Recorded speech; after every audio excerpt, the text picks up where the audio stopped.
there are 8 things you need to buy before you retire. And if you don't, it could cost you years of your health, your happiness, and peace of mind. Hear us out. A lot of people do not invest or purchase these things until it's way too late. We don't want that to be you. So stay tuned and we'll get through the list. So we were on vacation recently over in Miami in Florida. We took a couple days off just to get away from the YouTube channel, to get away from our life here, and just to relax a little bit. And we met a couple on the first night. So we became fast friends. We had dinner with them a few nights. We had lunch with them a couple of times and played pickleball once and really got to know them well. And we started talking about this phase of life, which we call the discovery phase. And they were so intrigued about it. And we talked about our 7 pillars of physical wellness, mental wellness, relationship, spouse-partner relationship, active philanthropy, spiritual journey, and then growth, how we can grow during this time. And they realized they were missing a lot of things in their life, in their retirement. They actually really kind of defined this retirement drift that we talk about. Yeah. You know, as they started going through perhaps some of the things they were doing, perhaps some of the things they wish they were doing, perhaps some of the things they invested in, some of the things they wish they invested in. You know, they really started using the language like, I feel like I'm adrift. I don't feel like we have a purpose. I feel aimless. I lost my identity. They were really checking all the boxes off of things that we hear from you all. So we decided, it was kind of fun on our last night, got out a piece of paper, and we made this list we're going to talk to you about today on things that you should have, and they should have, and we should have in this phase of life. So we're going to go through that in a minute. But the reason that, you know, one of the reasons that they got stuck and they kind of screwed this up is they really thought retirement was all about saving and not spending. Right. And we're not talking about things that cost a lot of money. It's just that this mindset of, I've saved for 40 years, I don't want to touch it, I just want to take out what I need to live on, do a little vacation once in a while. But some of the things we're talking about now have a major impact on your life. Well, and it's not that we're suggesting to spend all of your retirement, but what you spend your money on now really matters. You're going to have to spend some. Right. So what you're spending it on really matters. And we're not talking about, you know, going out and buying a boat or a fancy car or a race car or a new house or anything like that. These investments that we're going to talk to you about that we actually listed on the page with this other couple are investments in yourself. So one of the things that we talked to them about to change their outlook on this phase of life and framework is that the best investment you can make is not necessarily in the stock market. It's in your energy and your health. And this list really lines up a lot of those things as well, right? And the second best investment that you can make is letting your mindset change around the freedom that you now have. I really think this is a big point because we all strive for retirement to have this freedom and have all of this time. But without structure, that time really becomes a burden. That freedom starts to get a little heavy. And then that's where you find this drift, this, you know, walking around a little bit aimlessly, trying to figure things out. So this list will also help you with that. You know, people tell us that they think because we plan so much and we have these routines, that the routines create friction, that they create restriction in your life. And they don't. Right. Routines create a rhythm, a natural rhythm in this phase of life where you get up and you do the same thing every morning and you can always deviate from it, but just having this nice rhythm that you go through versus waking up and saying, what are we going to do today? Right. I mean, that... Which we do sometimes. That's fun on a Saturday or a Sunday, but even a Saturday, we'll kind of Wednesday, Thursday go, what do you want to do on Saturday? Right. And we'll plan out something fun. Yeah. The one thing we're both not good at is just being idle. Right. And saying it's Saturday morning at 9 o'clock, let's turn the TV on and watch TV. Right. We're just not good with that. Yeah. All right. Absolutely. So, let's get to the list. All right. The first thing that we made on our list. And we bought this 5 years ago, is our Oura Ring. Yeah. I got and mine. There's an Oura Ring, there's a Whoop, there's an Apple Watch, and this is an item that tracks your sleep, your steps, your heart rate. It really is a guide for Jody and I on our health and wellness. And how much does it cost? I think it's $200 or $300. And they go, oh my gosh, that's so much money. Well, that's what dinner costs for 2 or 4 people. And then it's gone. Right. So once you spend that money, you have it forever. There is a monthly membership with this. With the Oura Ring, yeah. OURA ring. The Whoop, I don't know, or the Apple Watch, but... Well, the Apple Watch, Apple Watch connects to the Apple Health app so on your free, phone. I guess. So there's no unless you maintenance. add, cell service and all that stuff to it. But So neither one of them on the trip had heard of that. And we like this because you don't really notice it. So they both ordered an Oura Ring. yeah. Yeah. And the interesting thing about the Oura Ring is it gives you a lot of trends, a lot of stats, and it also gives you indicators on what happened. You can tag things that happen. Like, for example, I was on vacation with my girls, a 29-year-old and twin 27-year-olds. And while I had a really comfortable bed to sleep in and a lot of lazy days, my readiness for the week on vacation while I was relaxing in Turks and Caicos was really low. And it was because we were eating late, and I would tag that. Mm-hmm. We were maybe having a glass of wine or a glass of champagne or something later in the evening. And I wasn't on my regular fitness schedule. So it was interesting to see, even on vacation where you'd think your readiness is like at an all-time high, mine was so low, but I knew exactly why. The first thing Jody and I do every morning when we see each other, I've already gone to the gym and I'm back, and we sit for half an hour and have coffee, is we compare our sleep numbers and our readiness score. And we talk about why is it off, what's going on, how come we're not getting good sleep. Sleep is the most important thing as you age, making sure you get sleep. All right. Yep. The second thing that you want to do is either join a gym, get a trainer, or get some equipment to do something at home if you don't want to spend money joining a gym or you don't want to be around people. Well, we started off both working out in the garage. We had apps on our phone, and we bought a set of weights and yoga mats and rubber bands and all that. Yep. And we did it kind of sporadically, right? Yeah. I mean, it's hard to hold yourself accountable. And if you're one of those people that can do it and work out in your home and hold yourself accountable, I say more power to you. There's great apps out there for you to do that. I was finding that we could kind of convince each other, like, you're going to do that right now? Oh, well, I was hoping we'd go for coffee this morning. Or, we were finding reasons not to do it.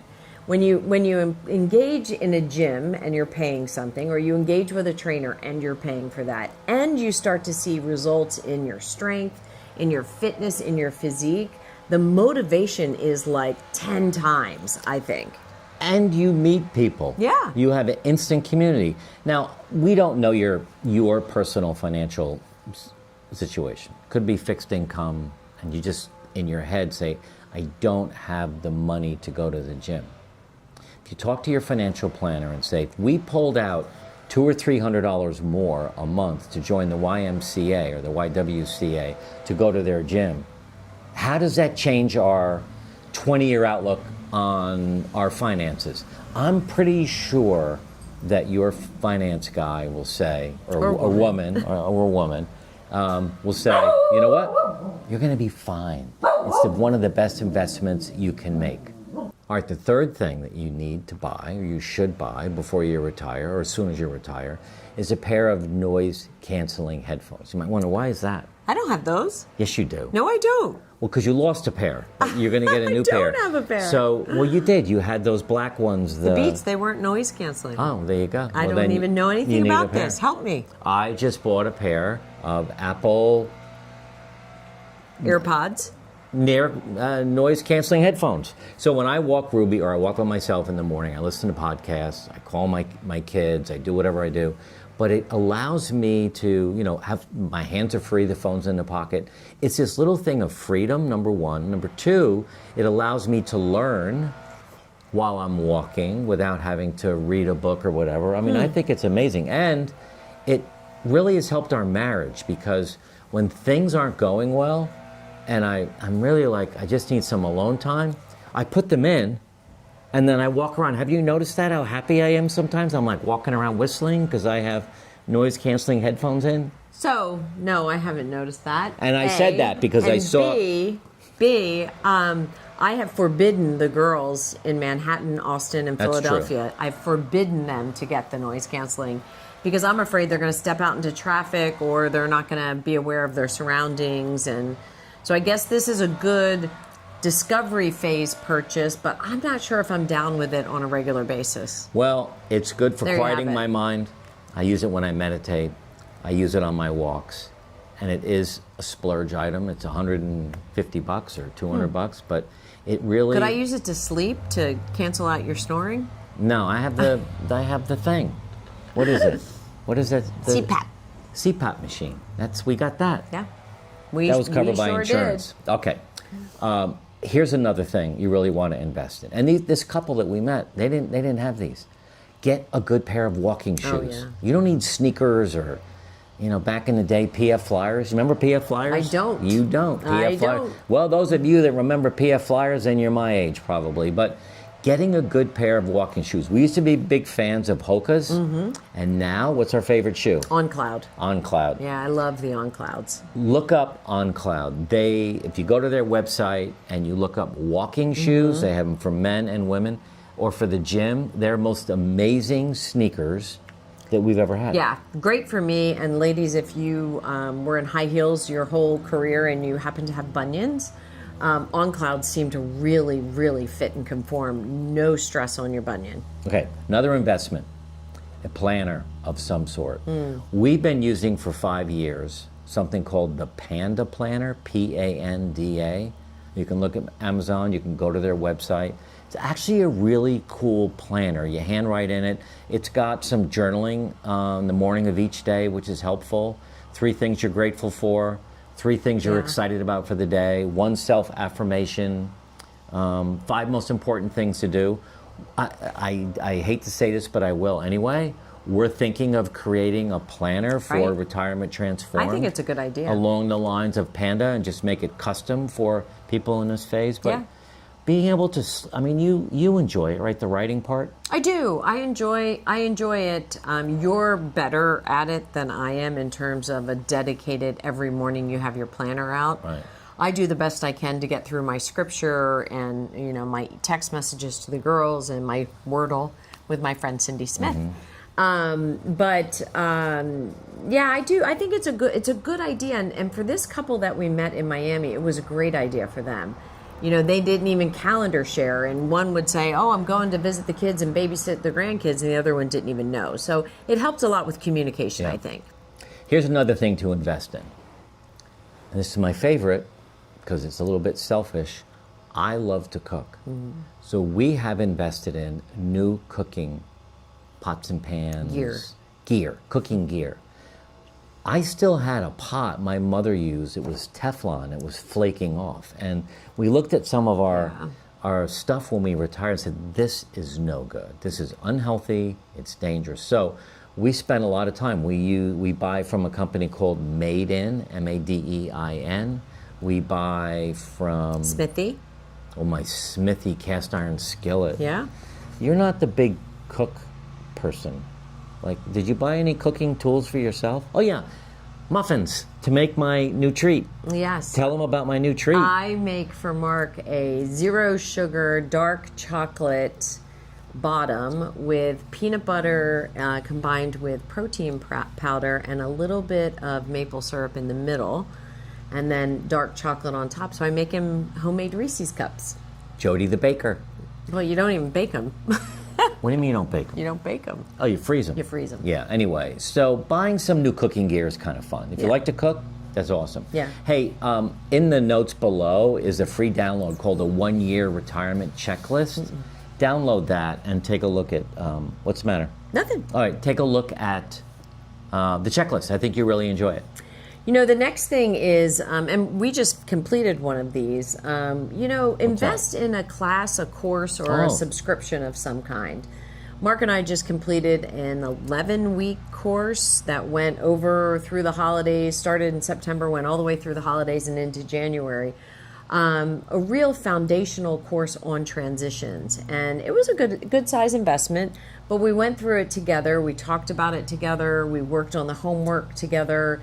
And it was a really nice, I think, way for us to not only work through the transition, but work through it together. Yeah, and we're going to take what we learned and put it, I think we're going to put it into a mini course for you guys called, Transition from Your Career to Discovery Phase. So again, we're using different language now. We want to prevent retirement drift.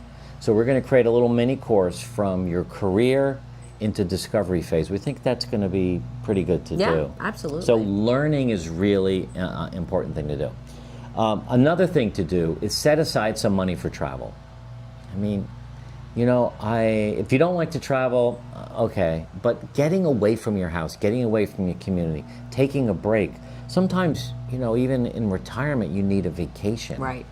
Because, our discovery phase life, our retirement life, is busy. We have golf, we have pickleball, we have YouTube channel, we have dinners with friends. Sometimes we just want to get away alone for 2 nights, go to Miami, and not have to talk to anybody. But inevitably we meet people. Yeah, absolutely. Well, the thing about a retirement fund for travel is it kind of gives you that sense of accomplishment, right? You're saving for a trip. And also it gives you the flexibility and freedom to pick wherever you want to go. You save enough money and you want to do 5 local things, great. You have the money in the bank to do all 5. You save in your retirement fund for 1 big trip and you have the money in the bank. It's not such a blow when you have to pay the bills. Yeah. So think of these 8 things we talked about today and jump in on at least 1 or 2 of them. Leave in the comments below one thing that you're actually going to invest in going forward, so that we can, hear from you and see what you're doing. We read every comment. Watch this video next. 25 life changes we made that made us finally happy in retirement.